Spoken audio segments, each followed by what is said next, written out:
the artistry. This painting is so realistic. It looks like you could step straight into it. And you can. Bom dia, gente! Hoje a gente veio falar um pouquinho sobre os mangues e, como exemplo, a gente trouxe um dos mangues de Caraguatatuba. Bom, o Brasil ele tem a maior área de manguezal do planeta todo, com 25 mil quilômetros quadrados.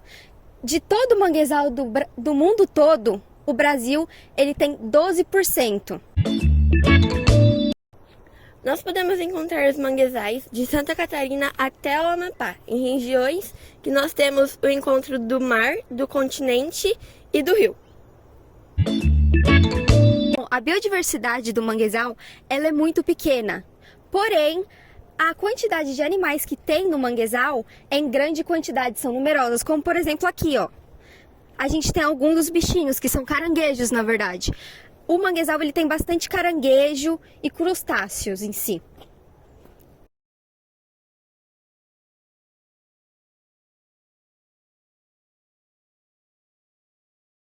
Essas espécies que vivem no mangue são chamadas de eurobiontes, pois elas suportam grandes concentrações de água salgada e de água doce e grandes mudanças climáticas.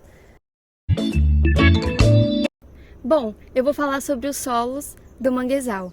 O solo, aqui ó, dá pra ver que ele é bem lodoso.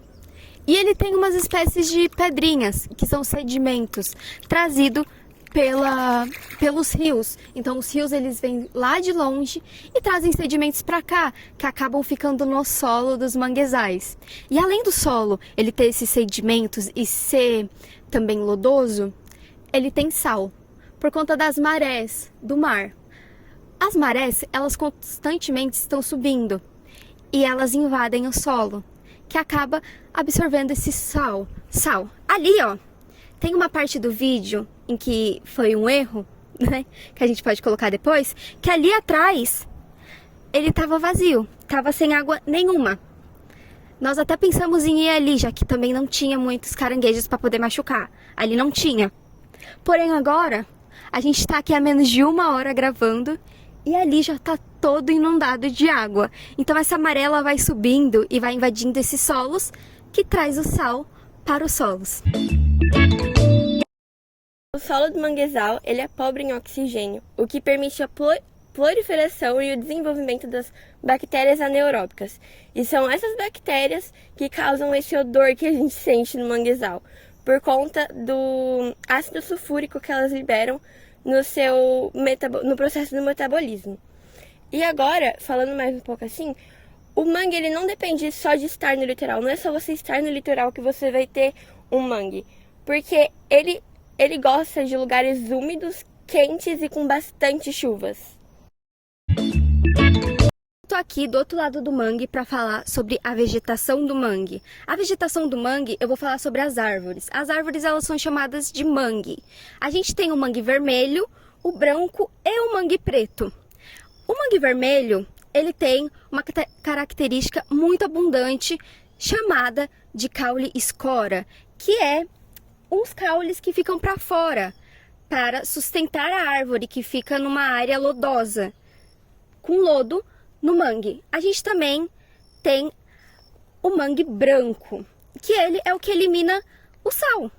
Ele absorve sal e pode ver nas plantas dele, nas folhas dele, que são meio salgadas. Elas têm uns salzinhos nela, porque ele elimina esse sol. E a gente tem também o mangue preto, que são esses daqui, ó. Eles têm essas raízes anaeróbicas. Elas servem para fazer a respiração do oxigênio da atmosfera, já que a planta não consegue respirar dentro do solo, já que o solo ele tem bastante água e por conta da maré subir sempre, ele está sempre muito molhado.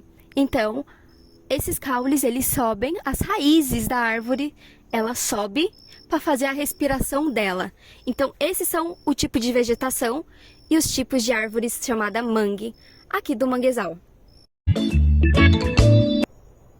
Bom, a gente sabe que os manguezais têm uma má influência entre os seres humanos, pois as pessoas acham que é um lugar sujo, um lugar fedido e com pouca biodiversidade. Mas a verdade é que os mangues são de extrema importância, pois eles servem como fonte de alimento para vários seres vivos, como peixes, crustáceos, moluscos, entre outros. Além disso, o mangue também nos ajuda contra as ações do mar, como por exemplo as enchentes. Quando isso acontece, a gente pode perceber que os mangues são os lugares menos afetados. Os mangues também têm importância na temperatura, na parte de controlar a temperatura do meio ambiente, pois eles absorvem, as suas árvores absorvem o carbono que está na atmosfera. Eu tô aqui pra gente falar sobre os decompositores no solo. O solo, eles têm bastante decompositores, o que atrai bastante seres vivos pra cá, como os caranguejos, que vão ali se alimentando. Porém, tem muitas empresas que mexem com agrotóxicos e jogam esses agrotóxicos na água.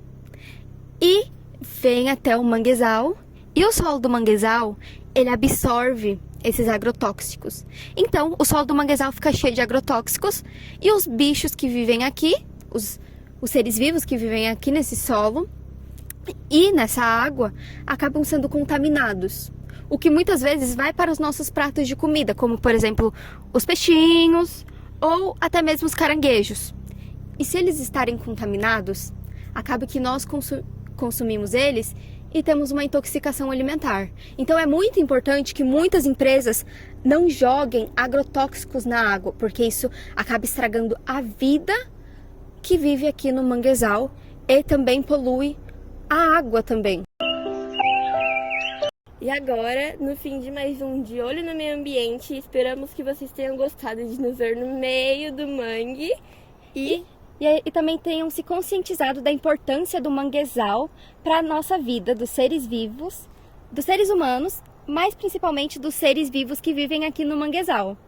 É isso, um beijo, tchau!